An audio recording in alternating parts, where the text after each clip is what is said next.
Thank you, Sasank. I think it is a very timely kind of a get together where we are looking at an unknown, and essentially I'll be less than professional if I tell that I know all the answers. Probably we'll brainstorm together and find out based on my experience as well as the combined experience of so many experts who are available today, that what could be a common denominator of the approach, because every company will have its own way of looking at things, but there are a few common things which the bankers look, which the analysts look, which the rating agencies look. And also the other thing is that there are a few common uh, ecosystem related issues which we must be cognizant of, else we will be missing some of the key data points which are required for our analysis. Now, in good times and even before COVID, whether it is a small NBFC or whether a large NBFC, the competitive positioning of that NBFCs is always examined based on the growth potential due to the business model and the management, and the delinquencies that one witnesses, the projection versus whatever is the actual delinquencies that we see, because unfortunately between the banking sector and the NBFC sector, because of events and because of otherwise also, there has been a trust gap as to the massaging of data and the disclosure as to the real delinquencies. Now, delinquency data, as we have seen before, yes, that needs to be, analyzed in the new context. More important is that an NBFC, which is a single trick pony, in the sense that it is operating in one segment in one geography, probably it will be easy.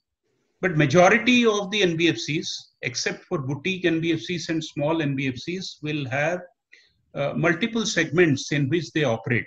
When I say segment, I'm not talking about industry segment like housing loans or infra finance or auto finance or education loan or equipment finance, but I'm looking at the micro segmentation that needs to be done in order that strategy is appropriate, and strategy is not something which has been picked off the shelf and an NBFC starts to apply to itself and comes to grief. The third important thing that we want to see is that every NBFC, we can take a few maybe broad categories of NBFCs and see where the regulatory stance is moving. Because there is rapid change in regulatory stance in the last 2 to 3 months. Large NBFCs are being subjected to something else. And when I see that, whether it is the first loss guarantee, whether it is the NBFC sector window, sub-window under the TLTRO, I believe that nothing is a free lunch in this world. It will come with additional regulatory restrictions on the sector. So how we are prepared for itself. Then the next thing, probably in next 1 hour, and probably every panelist can pick up one or more of the subjects as they think relevant.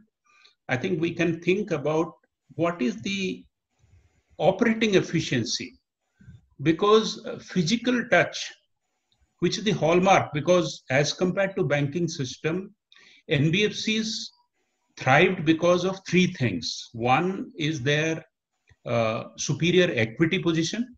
Second is their superior origination. And third is their superior collection. Whether all the 3, which in my opinion, all the 3 are relevant today, the capital raising or the equity raising will be under severe constraint post-COVID situation. And because of the physical touch, physical reach, and the general increase in the socialistic mindset, I think both collection and origination will get dented.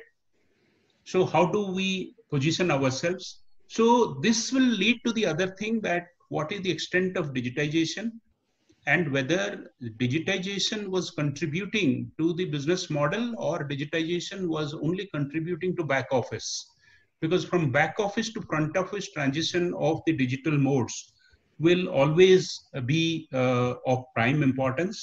So these are the broad headlines that I would like to place before the table, before the people who are in this audience and before my co-panelists, so that this will probably set a framework in which we can have a broad discussion.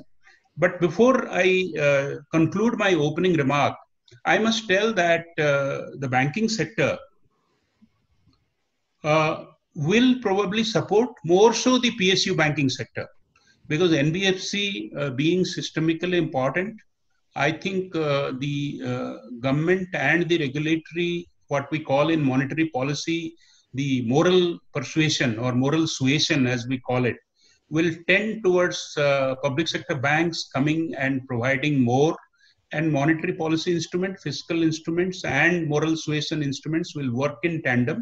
So I don't think liquidity will be an issue before it goes, but definitely more questions will be asked regarding asset quality movement, disclosure regarding the positioning of the NBFC, how it is happening. Probably we are looking at more frequent uh, reporting requirement or more frequent integration of the MIS system with the banking MIS. Probably that is where the RBI direction will also move, that instead of the periodic reporting prepared by the NBFCs and given to the banking system, probably we are looking at API integration, under which data will be directly extracted and analyzed by whether it is the commercial bank, whoever is giving it, or it is a mutual fund, or it is the regulator.